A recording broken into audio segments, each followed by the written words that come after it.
Welcome to In Search of the New Compassionate Male. My name is Clay Boykin. I support this podcast through my coaching practice. I help people visualize and harmonize, find direction and meaning, or simply get unstuck. Contact me at clayboykin.com for a free consultation. Now here's the latest episode of In Search of the New Compassionate Male. Hello world, it's me, Dennis, and here we are again on In Search of the New Compassionate Male. I'm the co-host of this particular podcast, and I'm here with the founder and host, Clay Boykin. Hello, Clay. Hi, Dennis. We have Connie Baxter Marlowe and Andrew Cameron Bailey for round two. Last episode 106, we talked about trust frequency, the trust frequency. Mm-hmm. And today, one thing I learned was that Andrew has done quite a bit of work, men's work in years past. And then there's quite a bit of work that Connie's done that's related to men's work specifically. And since we're here raising compassion consciousness with men, I'm really excited about our conversation. So I want to start off and let's get to it. Andrew.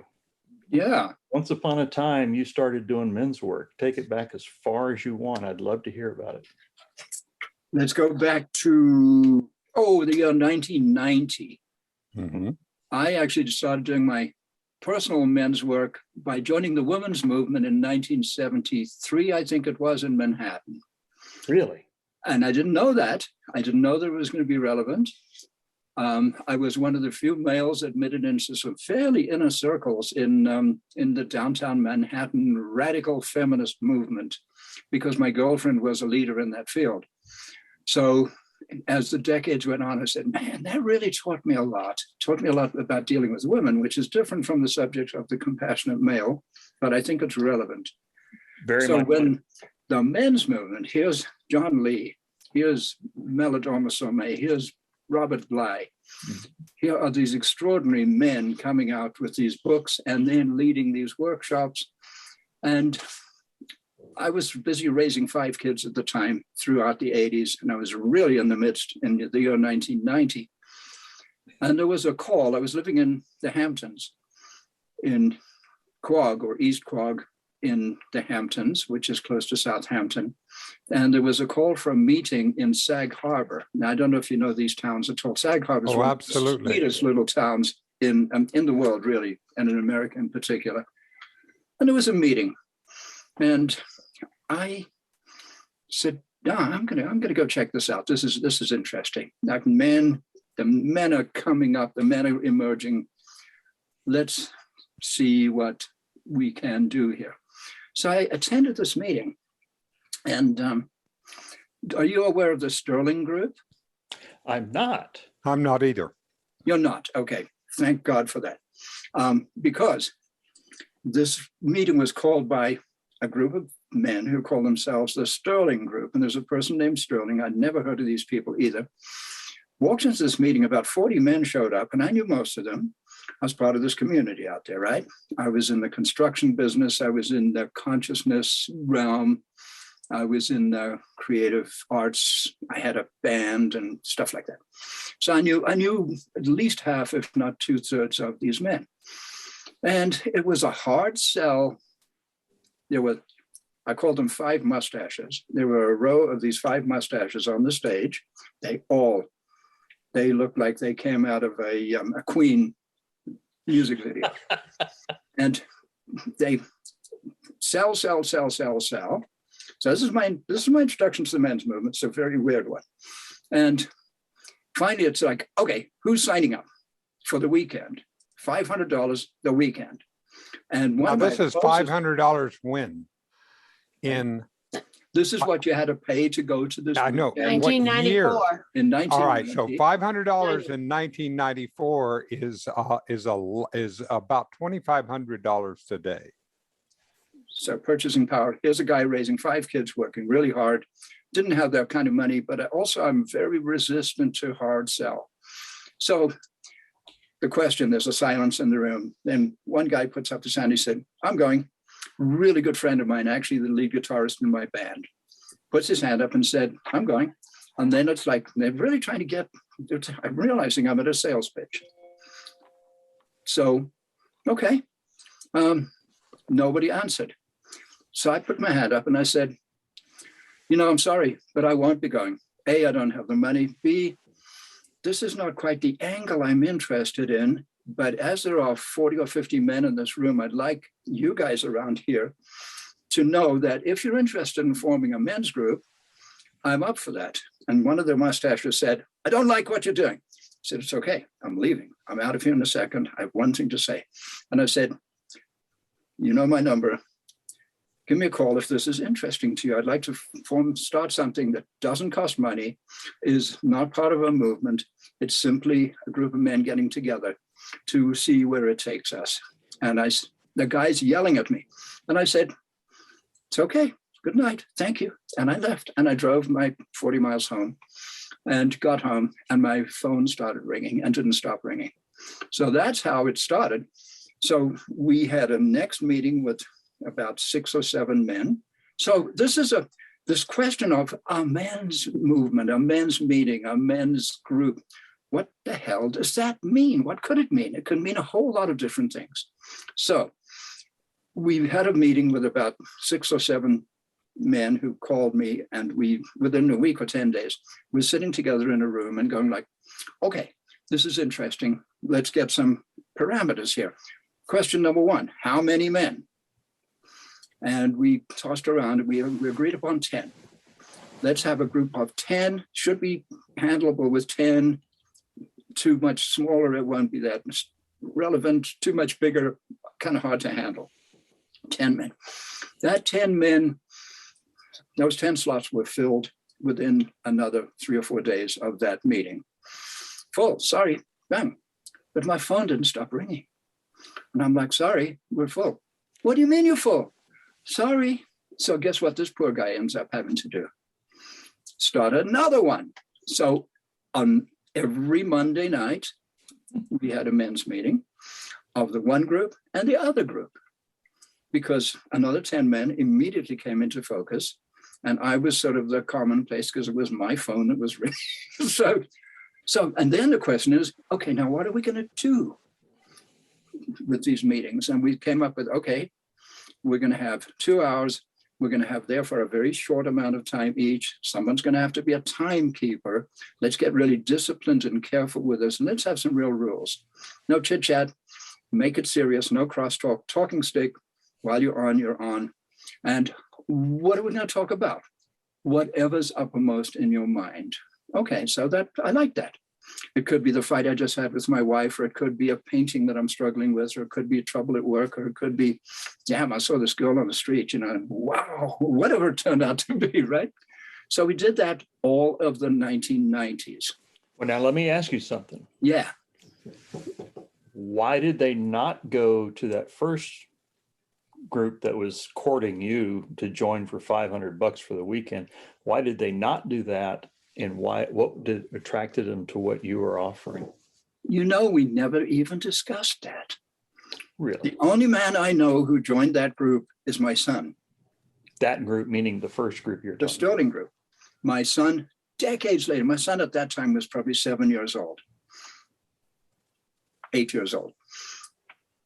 He later was trying to get me to join this exciting thing he had discovered. And I said, tell me about it. I said, it's not called Sterling, is it? He said, yes, it is. I'm like, okay. So it's a big success. It's a big deal. It's many millions of dollars, and it's very pushy. And if we 3 men were doing this together, we'd be getting really macho with each other. We'd be shoving each other physically around to show how masculine and male we are. That's not what we did. Let me ask you this. Yeah. Because this is what I've run into, that there's a whole number of men's groups out there. And for guys to be in a men's group, first of all, I think is great. There are different levels of their consciousness. So different forms of men's group work for different guys. So, yes. But what I have learned is that some of those men's groups are trying to break into the guy to get him into his heart. But there's a whole population of men out there who are already in their heart. and they need to learn how to connect with another man. They need a safe place to go to. And I'm just curious, does that kind of relate to your experience and what you were doing? Yes, without getting too specific. Okay. Let me ask you, Clay, a quick question. Do you ever go to the Mentone Meeting? The Mankind Project? No, the Mentone in Alabama? No. Okay. I don't know if it's still going. It was an annual meeting I only went once. It was with Robert Bly. Okay. Martine Prechtel, remember him? John Lee. It was spectacular, about 130 men, and it was great. So somehow the group of men who came together to that meeting was sort of compatible with what we were working on. Okay. Now, I have to say, that was not the most satisfying men's experience I've ever had. In fact, within a few years, I was just thinking like, oh man, I don't want to listen to these guys talking about how many times they screwed their wife last night, or how many times they've had an affair, how many times they've been unfaithful this year. I don't care about that, how many times they jerked off. I really don't care. And that kind of stuff was discussed no, thank you. And secondly, I really wanted it to be spiritual and challenging. And the best thing we did together was go on trips, go on camping trips, and we'd go camp. I had some land in upstate New York in Woodstock, and we'd go camp on my land, for example. We did a bunch of different things. And we'd sit there, and one of the interesting things I had, by that time, two of the men in the group were really good musicians, and we ended up forming a band. We had this band all through the 1990s, as well as this men's group, and so they were sort of integrated. We're on the land, and I said something, and I can't remember what it was, but one of the men, Connie knows him, in my band, jumped up across this clearing and came at me, almost got physical. He got completely outrageously pissed off physical with me for, honestly, I don't know. I offended these guys. So there were a couple of them there, the bisexual ones, strangely enough. I somehow managed to offend them, but not because of anything to do with sexuality. It was more to do with the things in my life that have been exciting and that I want to talk about, sometimes have to do with people whose name you would know. And it was assumed that I was making the shit up, that I was lying, that I was puffing myself up. And sorry, these are actually people I've worked with and they're my friends. So it was not that good. And eventually what happened, there was a coup within this group about 7 or 8 or 9 years in. And one of the members of my band broke up the band and the men's group in the same evening. They kicked out 4 of us. The guy who poured for the sweats, this muscular, tattooed, amazing, the man of our men, the greatest poets, like the poet laureate of New York, kicked him out. Another guy who is a very significant therapist, and me, the 4 of us. They said, we're terminating the group, goodbye. And then a week later, it turned out that the other 5 had dropped out. So there were another 5. Those 5 had some waiting guys in them. And they reformed the group, and without a hiccup, off they went. And my phone started ringing again.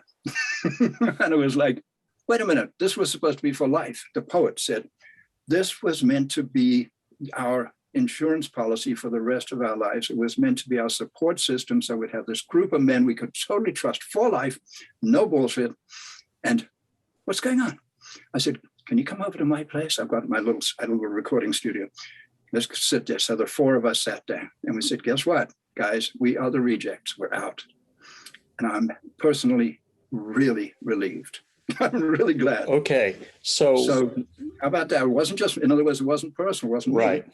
Yep. It was something about the dynamic nature of the group. So yeah. What I'm going to guess here. You wanted to go deeper spiritually or metaphysically, and they were afraid to go that deep, to really go into their heart. Is that what was going on? I think they would, in other words, there was sort of an A group now and a B group. Mm-hmm. The B group just got kicked out. Mm-hmm. The A group would totally disagree with you. There was sort of a status thing or something like that. Uh-huh. Whatever it was, I probably by 95 or so, 96, I was going like, okay, I've just to myself, I never really brought it out, I don't think. I did my women's work back in the 70s. I did my men's work in the 90s. Now I want to do the men's and women's work.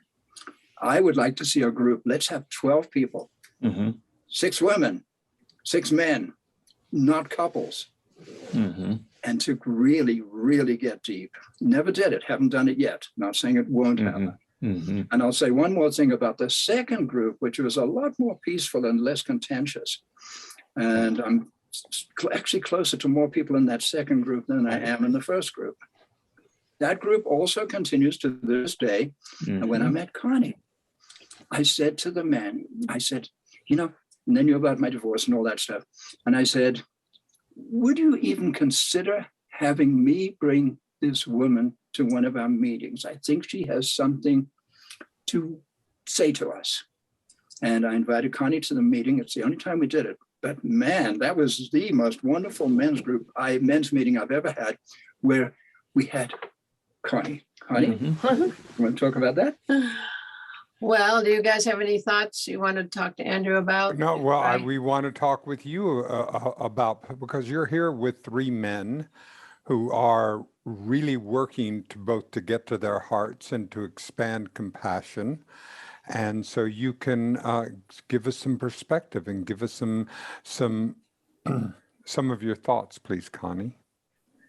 Well, I'd be happy to, because I've been waiting for decades for this very moment. Well, I'm serious. Well, here it is. Here it is. Thank you for inviting me on your Seeking the Compassionate New Male, because I have an incredible resonance for the tender male heart. And I would say that perhaps I'm more balanced to my masculine. Andrew's more balanced to his feminine. He's way more intuitive than I, way more in touch with his body. So this whole dichotomy of what meat suit we're in just makes no sense to me. What's going on right now, that the women are going to lead us, the men have all screwed it all up, and the women get out of the way, man. I mean, that's a travesty. It's a pendulum swing. It's a travesty. And we're not doing pendulums anymore. We're at the fulcrum now. We're going up into unitive consciousness, into the open heart. How are we going to open the heart of the male when we're telling him to get out of the way, that he's just messed everything up? It makes no sense. Look at the men who've done incredible and continue to do incredible work in the open heart arena of compassion and kindness. And I mean, they're leaders. I'm sorry.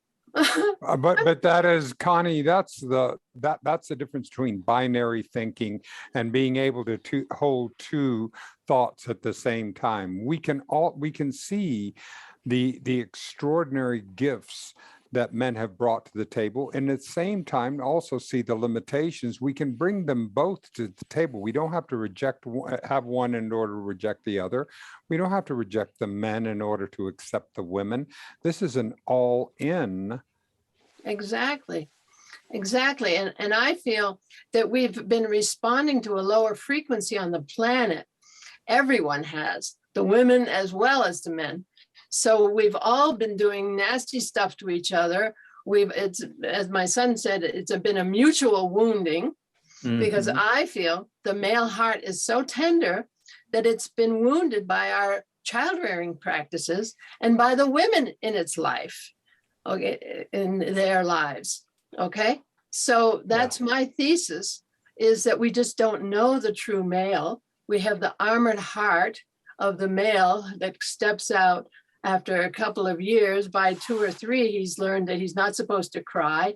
He's not supposed to play with dolls. He's not supposed to play house. He's supposed to play with trucks and guns and all that. It's crazy for me. And so when I had a boy, my 3rd child was a boy. I was thrilled to be having a boy. And I did everything in my effort, in my realm, to raise a compassionate male, a true male. And so when he said at age 7, Mom, my feelings tell me I don't belong in school, because of the trust frequency, absolute walking in the trust frequency for me, I didn't have the word risk in my vocabulary. You can't when you have your son's life in your hands. Mm-hmm. And I said, okay, honey, Obi-Wan Kenobi says, trust your feelings, Luke. I guess you don't have to go to school anymore. And he was how old? 7. Oh my gosh.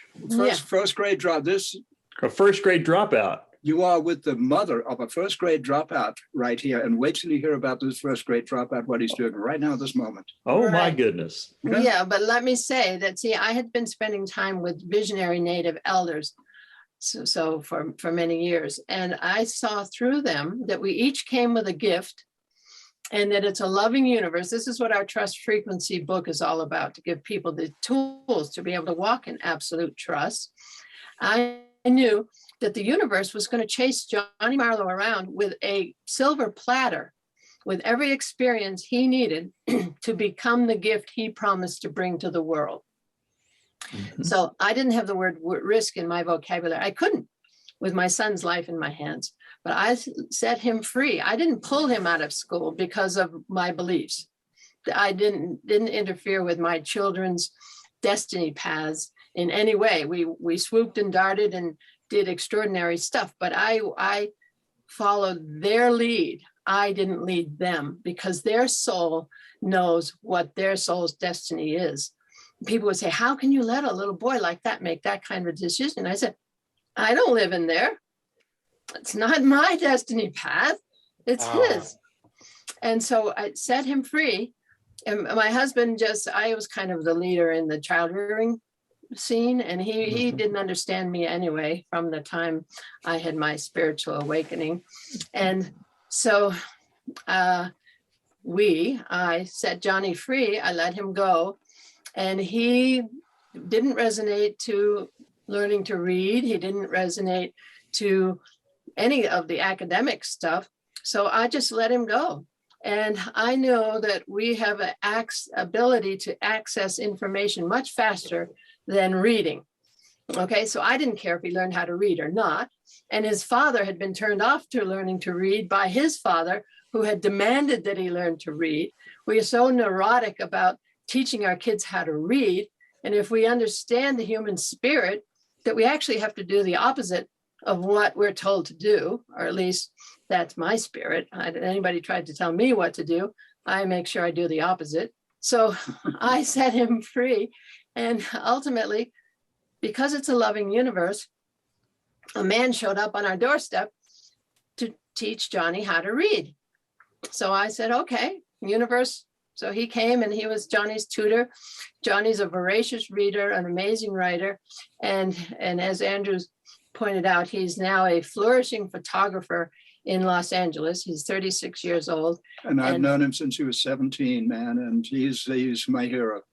He really has turned out differently than his peers. His college buddies are in depression or drug addiction and God knows what, and he is not.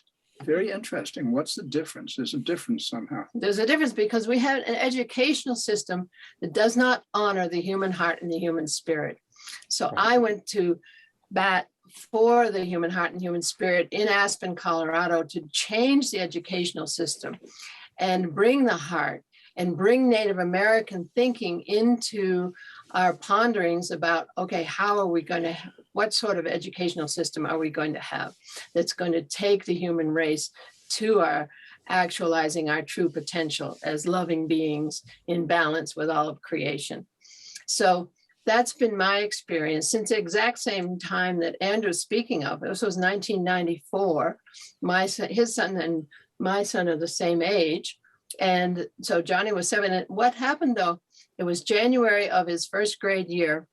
And the teacher called everybody together, all the kids together. And she said, well, this is Johnny Marlowe's last day in school.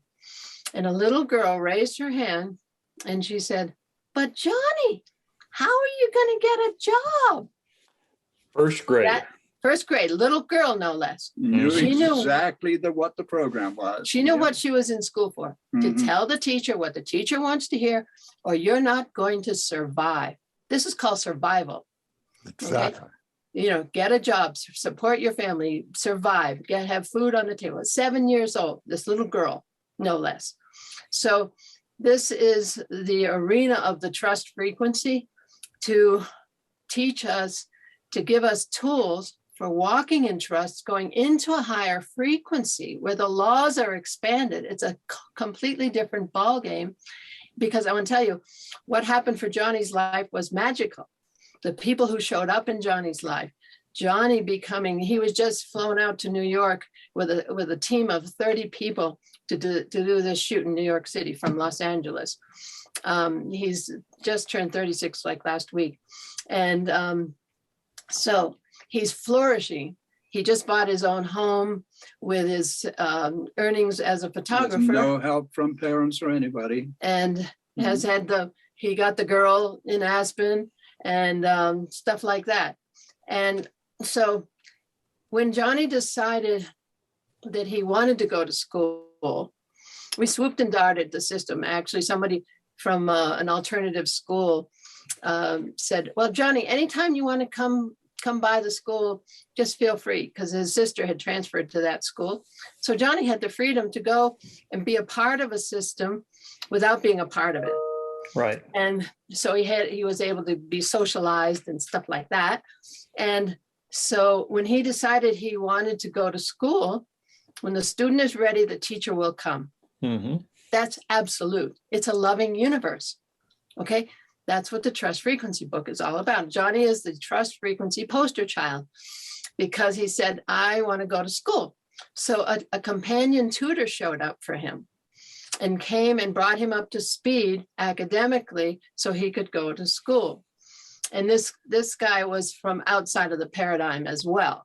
So I just want to say that when you tell the universe what's up for you, the universe must comply. It loves you, okay? But you've got to do it with bold, committed action. And that's where this trust frequency set of assumptions about the nature of the universe helps us understand how loved we are, that it gives us everything we ask for. What are our requests? Where we put our attention, what our assumptions are, our 7 A's of our consciousness. So, and mainly that's bold, committed action. It is. I find that when I'm getting to that trust place, to be able to trust, to be able to step out in trust, are there little steps to doing that, or is it just all or nothing? That's a great question. Oh, guess what, Dennis? It's all or nothing. Boots and all. I mean, yeah, you can't do it in a half-assed way, I think is the answer, right? Yeah, doubt, you can't do it because it's frequency, it's vibration, it's physics. There's no judgment. It's not. Well, all I'm saying is this: is that if I am tuning in to a frequency on, let's say, an FM radio dial. Remember those old dials where you would turn in, and you would start to get, and you begin to get some of the signal, and you get some of the signal, and then you get clearer and clearer on that. So it is a practice. I'd say it's the rare human who's able to just grok this, get it in 1 microsecond and say, oops, that was then, this is now, and now I'm enlightened, now I'm here. Right. I'm in a state of total trust. I doubt that happens very often, but it's about testing these assumptions. For example, if you take those 10 assumptions that we proposed last week and you just try it on, but you have to try it on, really, you have to be brave enough to, it's like trying on a suit, brave enough to, go to work and wearing that suit, or going to the opera, or whatever it is. You have to try it on 100%. It's almost like, I think there's a relationship to, let's say you decide to become a Buddhist. You went and you saw a Buddhist teacher and some of your friends really had got into it, and you went, you can't do that in a half-assed way. You really have to take the plunge to, if you're constantly hedging your bets. My son, my rock star son, when he was about 12, he said, Dad, I'm going to be a rock star. I'm going to be a musician. I said, you sure? He said, yeah. I said, good, do that. He said, what about college? I said, if you feel it, do it. But if you don't, that's okay. You could have a plan B. But if you have a plan B, if you have a fallback position, you'll probably fall back. So that kid right now, last I heard of, was in Miami recording with the Wailers, the Bob Marley's Wailers. He made that commitment. He thrashed, that's a term we used to use in South Africa. He thrashed school.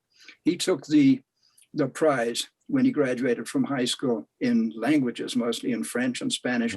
He was like the languages guy. And then he went off into the city. He didn't go to college. Now, his older sister did go to college, so that was her path. She did that. She's a big deal lawyer right now. That was her path. She did that. And I have 5 kids, and they're each radically different, each from the other. Now, we're all raised with the same basic principles. And I thought Connie's story of raising her kids in this really alternative way, I really thought that was what I was going to do. When I came to this country, it was at the time, it was in the 60s, the student rebellions. Kids were not happy with what colleges and schools were doing to them, and they were rebelling. And I was very interested in that field. I don't know if you've heard of Summerhill. It was an experimental school in England. It was the time of those experimental schools.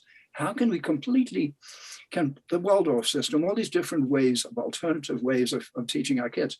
I thought, I'm absolutely going to raise my kids. I'm going to have a whole bunch of kids and I'm going to raise them in a completely alternative manner. I was wrong, because when it came to do it, we were living in the Hamptons. There were alternative schools that were really expensive. There was no way we could do 5 kids. And the kids were thriving in the system. Yeah, his kids. So again, right. They really thrived within the system and then emerged. And we were hippies and not even Americans. So the kids got a lot of flack at the beginning. By the beginning of high school, those kids were each being challenged by their schoolmates and put down, and your parents are just stupid hippies and organic vegetarians, what the hell is that, etc. And by halfway along, things began to change. And by the end of school, everybody else wanted to be like them. They honestly were like the leaders, each of them in their own way, were leaders. Now, when my musician son shows up, those kids from school are his biggest fans in front of their stage. Yeah, and it's interesting because I wasn't a hippie, okay?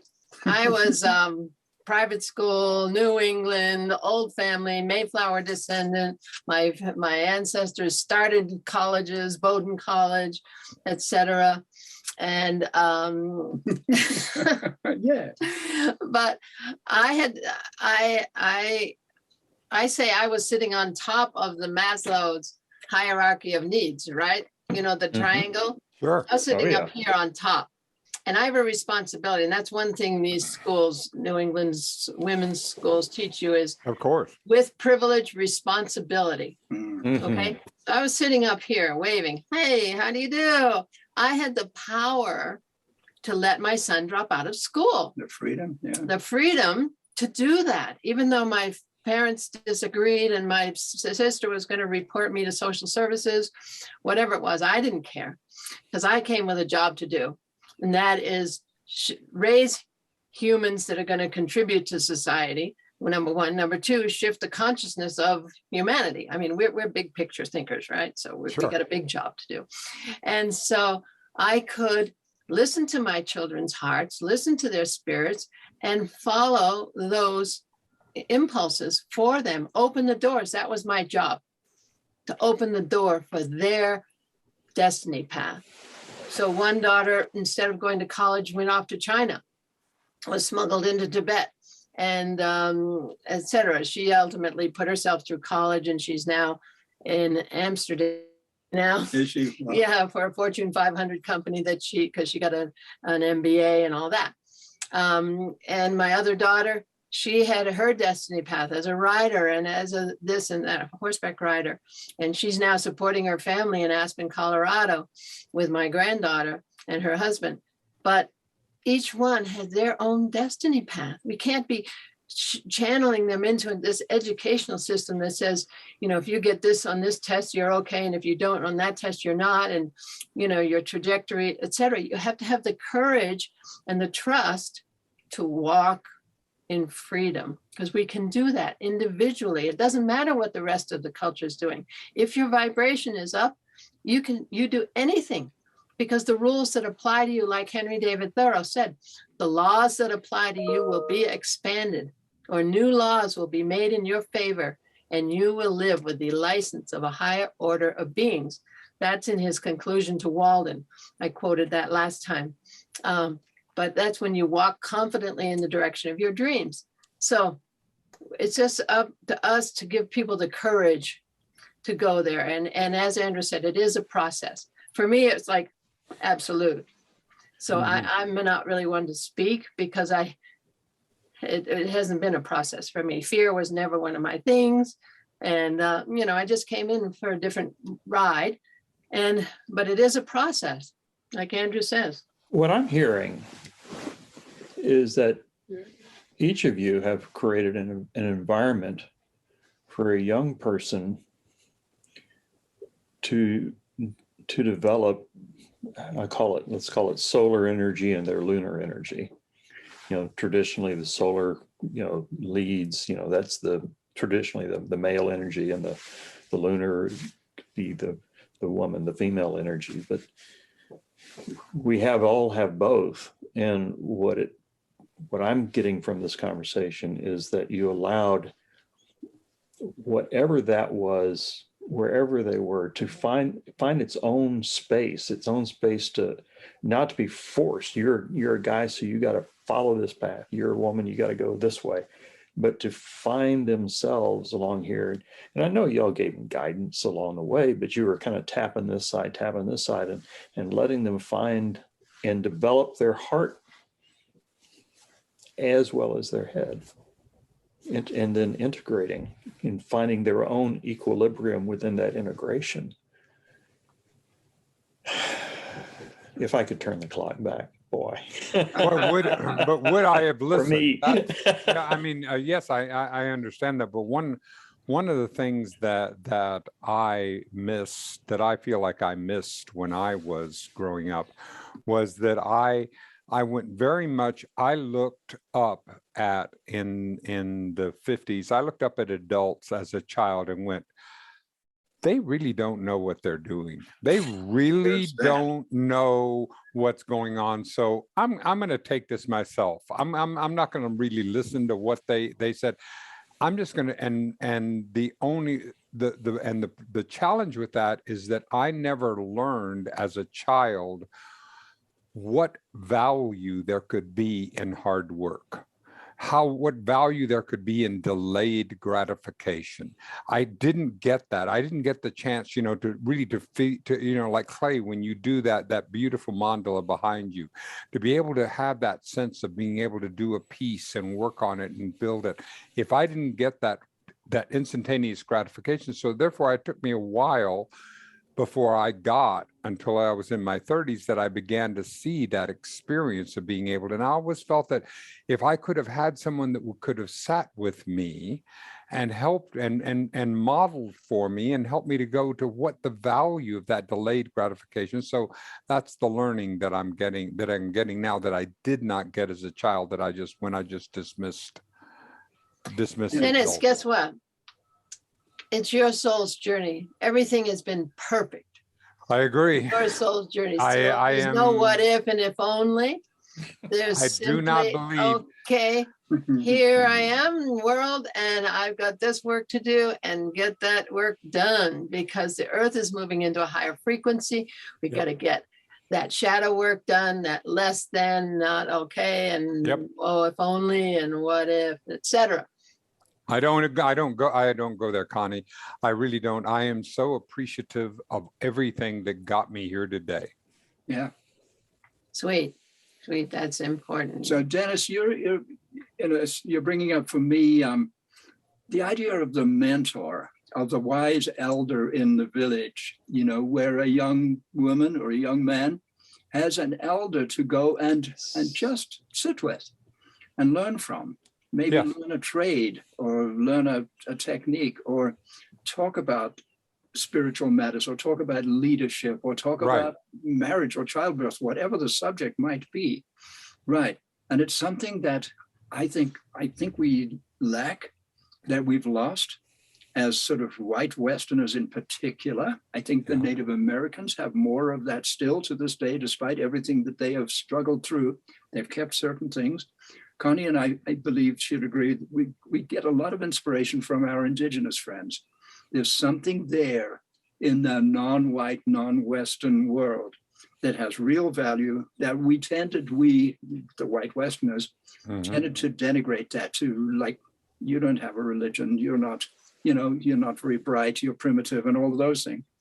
And I'm so delighted that we now live in a time when we have woken up. I think it started back in the 60s, it maybe started earlier. I do too.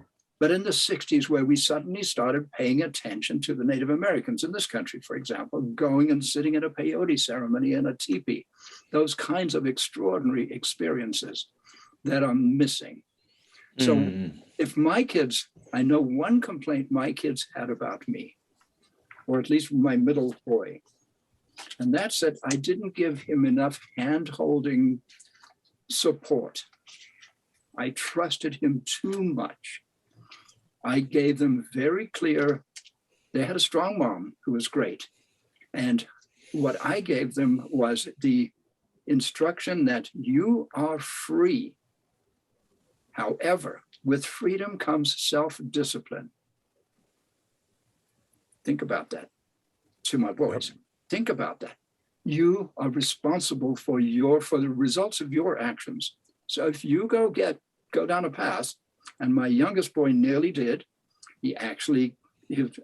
One of his best friends just died just a month ago of a heroin overdose. I mean, there was heroin in that Hamptons community in those. So kids were getting into drugs. Kids were breaking into places to get money to buy drugs. There were those kinds of things going on. And of all of my kids, only my one son went to the edge of that. And we saw that. We had an idea, and we knew a local cop, a policeman, and we called him and we said, look, I think our son's maybe getting to hang out with the wrong people. And long story short, a week later, son comes home from school, walks in the living room, there's a uniformed officer there. And we just introduced them and left. That did the job. Interesting. I want to ask a question because you're touching around a subject that keeps coming up in my mind. And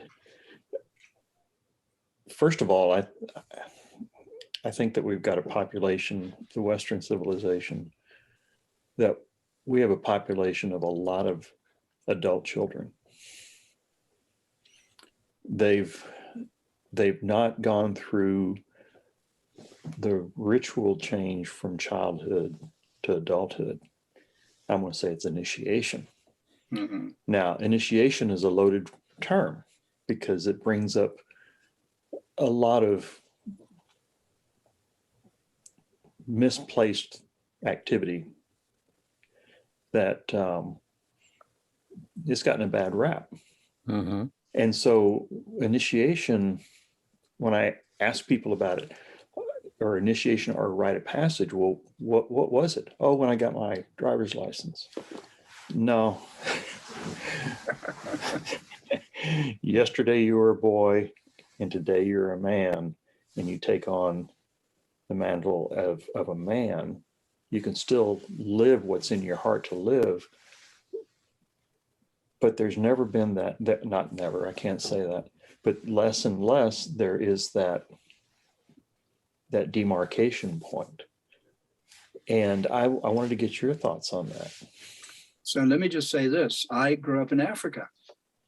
Okay, at the age of 3, I was transplanted from England, where I was born, to South Africa, and grew up in the midst of a culture, specifically the Zulu people, who have very strong age groups. Yes. They have these initiations at different ages, and the boys and the girls, but I know more about the boys, and the boys will have a circumcision. Yep. At puberty, for example, which is a painful, dangerous thing. Yes. And they would go through this together as a group. Nelson Mandela went through this. He spoke about that. I ended up getting a degree in social anthropology because I realized I'm a science guy, but I realized I was actually more interested in human beings and our potential than I necessarily was in physics or math or chemistry, which were my fields before that. So those cultures have very specific systems of mentorship, absolutely rigid age group initiations. When you reach a certain age, such and such happens. When you're a little boy, you're looking after the chickens. Later on, you're looking after the goats. Later on, you're with the cows. Right. And later on, you're out hunting the lion, and then you're allowed to marry. And none of those things can happen before a certain time and before you've passed a test, as it were. Right. Right. And Yeah. And so much of that's so radically different from our culture. Right. And so and I witnessed this in Kenya when I was there. I saw it on the news. A woman newscaster was saying, this season we will have initiation ceremonies for 20,000 young boys, and all the hospitals and all the support systems are in place for this. And what I learned was that, yeah, they're publicly circumcised, and if they flinch, they bring shame on their parents. Now, in that culture, for that time, in that tradition, I don't judge it, but there's something between that extreme and nothing. Right. And unfortunately, we're swinging towards this nothing, and so we've got a bunch of adult children running around. And unfortunately, they're in politics, they're leading corporations, et cetera, et cetera. And they were raised by women, by the way, because most of us men in this culture have to go to work. And so I was, right. If you spoke to the mother of my children, she'd probably say, you were an absentee father. And I said, yes, because I had to go to the city and work and bring home the bacon and bring home the money. And mom was very responsible for how the kids, including the boys, were raised. Sure. Yeah. Yeah. I'd just like to say something, because I always bemoaned the fact that I wasn't part of a culture that had tradition. Okay, so what you're saying. And then this native grandmother came into my life, and she said, yeah, tradition's over. I was told not to bring all my ceremonial implements out here to Colorado with me, because it's over. It's a prison, and it's, you have to do this at a certain time, you have to do that, and then blah, blah, blah. So and this was in the 90s. Yeah. And so I think it's just important to, one thing, recognize that each culture, each color of man has a role to play in the evolution of consciousness and the evolution of the cosmos, because everything we do affects the cosmos. Absolutely. And they're proving this in science now, that the human heart and our emotions and everything, actually, we're the same energy as all of the cosmos. So we're in process, and this is from the eagle's perspective, from native perspective, the high visionary elder perspective, that every race has had a job to do in this process. Well, and that's a whole another realm to get into, and it's it's a tough one to talk about. Especially, I mean, Dennis, you and I Of course. have been, and that's been on this show before. And so I get that. But I tell you what, here's what I think I've learned it with Will and Cynthia at the Gender Equity and Reconciliation, that we're all wounded. Yeah. There you go. Mutual wounding. That regardless, every one of us is wounded. We're wounded through patriarchy, through however it is. And that's our common ground.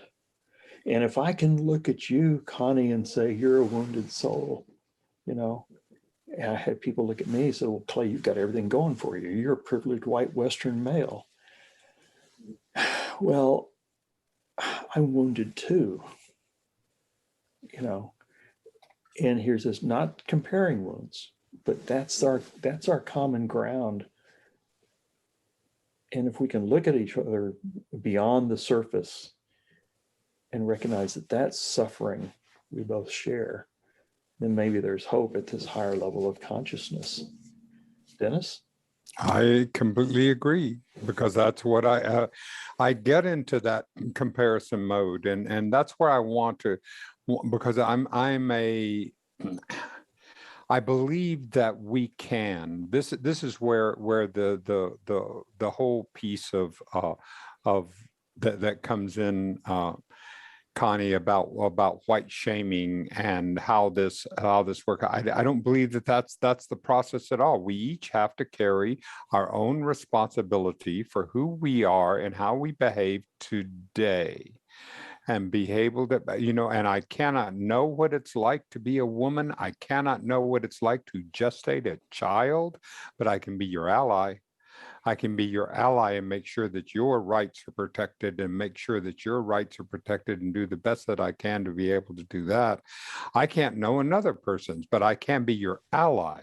I can be your ally, and I can also walk in my own perspective and my own truth to be able to up-level my consciousness on each and every day, whether I'm sitting in a meditative chair or whether or not I'm going and helping someone across the street. I have both of those things to do. That is my work to do. I want to pick up on that, Dennis, because I want to go back to Connie, something that you said early on about how you grew up in Maslow's hierarchy of needs. And it's incredible to me, you say I was at the top, and that's how your family was. And look at what your family brought for the greater good.